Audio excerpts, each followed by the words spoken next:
Hello, everybody. Welcome to our YouTube channel. We are Canuck Courses, and today we're going to be reading Tuck Everlasting by Natalie Babbit. The first week of August hangs at the very top of summer, the top of the livelong year, like the highest seat of a Ferris wheel when it tosses in its turning. The weeks that come before are only a climb from balmy spring, and those that follow a drop to the chill of autumn.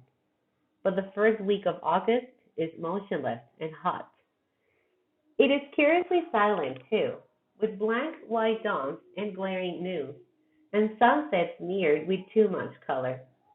Often at night there is lightning, but it quivers all alone. There is no thunder, no relieving rain. These are strange and breathless days, the dog days, when people are left to do things they are sure to be sorry for after. One day at that time, not so very long ago, three things happened, and at first there appeared to be no connection between them. At dawn, Maid Tuck set out on her horse for the wood at the edge of the village of Tree Gap. She was going there as she did once every 10 years to meet her two sons, Miles and Jesse. At noontime, Winnie Foster, whose family owned the Tree Gap Wood, lost her patience at last and decided to think about running away. And at sunset, a stranger appeared at the Foster's gate. He was looking for someone, but he didn't say who. No connection, you would agree, but things can come together in strange ways. The wood was at the center, the hub of the wheel. All wheels must have a hub. A Ferris wheel has one, as the sun is the hub of the wheeling calendar. Fixed points they are, and best left undisturbed, for without them nothing holds together. But sometimes people find this out too late. Chapter 1. The road that led to Tree Gap had been trod out long before by a herd of cows who were, to say the least, relaxed. It wandered along in curves and easy angles, swayed off and up in a pleasant tangent to the top of a small hill, ambled down again between fringes of bee-hung clover, and then cut sidewise across a meadow. Here its edges blurred. It widened and seemed to pause, suggesting tranquil bovine picnics, slow chewing and thoughtful contemplation of the infinite. And then it went on again and came at last to the wood, but on reaching the shadows of the first trees, it veered sharply, swung out in a wide arc, as if, for the first time, it had reason to think where it was going, and passed around. On the other side of the wood, the sense of easiness dissolved. The road no longer belonged to the cow. It became instead, and rather abruptly, the property of people.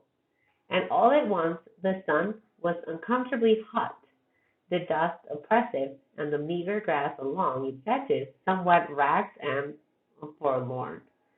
On the left stood the first house, a square and solid cottage with a touch-me-not appearance, surrounded by grass cut painfully to the quick and enclosed by a capable iron fence to 4 feet high, which clearly said, "Move on, we don't want you here." So the road went humbly by and made its way, past cottages more and more frequent, but less and less forbidding, into the village.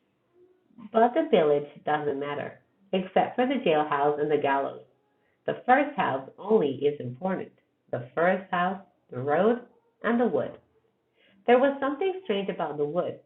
If the look of the first house suggested that you'd better pass it by, so did the look of the wood, but for quite a different reason. The house was so proud of itself that you wanted to make a lot of noise as you passed, and maybe even throw a rock or two. But the wood had a sleeping, other-world appearance that made you want to speak in whispers. This, at least, is what the cows must have thought. Let it keep its peace. We won't disturb it. Whether the people felt that way about the wood or not is difficult to say. There were some, perhaps, who did. But for the most part, the people followed the road around the wood because that was the way it led. There was no road through the wood. And anyway, for the people, There was another reason to leave the wood to itself. It belonged to the Fosters, the owners of the Touch-Me-Not cottage, and was therefore private property in spite of the fact that it lay outside the fence and was perfectly accessible. The ownership of land is an odd thing when you come to think of it. How deep, after all, can it go? If a person owns a piece of land, does he own it all the way down, in ever narrowing dimensions, till it meets all other pieces at the center of the earth? Or does ownership consist only of a thin crust under which the friendly worms have never heard of trespassing? In any case, the wood, being on top, except of course for its roots, was owned bud and bow by the Fosters in the Touch-Me-Not cottage, and if they never went there, if they never wandered in among the trees, well, that was their affair. Winnie, the only child of the house, never went there, though she sometimes stood inside the fence, carelessly banging a stick against the iron bars, and looked at it. But she had never been curious about it. Nothing ever seems interesting when it belongs to you, only when it doesn't. And what's interesting, anyway, about a slim few acres of trees? There will be a dimness shot through with bars of sunlight, a great many squirrels, and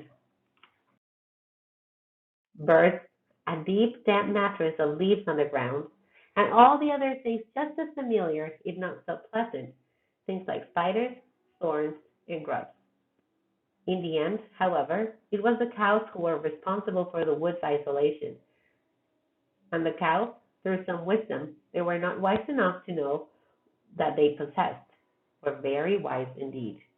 If they had made their road through the wood instead of around it, then the people would have followed the road. The people would have noticed the giant ash tree at the center of the wood, and then, in time, they'd noticed a little spring bubbling up among its roots, in spite of the pebbles piled there to conceal it. And that would have been a disaster so immense that this weary old earth, owned or not to its fiery core, would have trembled on its axis like a beetle on a pin. So this was chapter one. Thank you so much for watching. If you like the video, please click thumbs up, share the video with your friends, and don't forget to subscribe and click on the bell to receive notifications every time we upload a video. Thank you so much for watching and see you next time.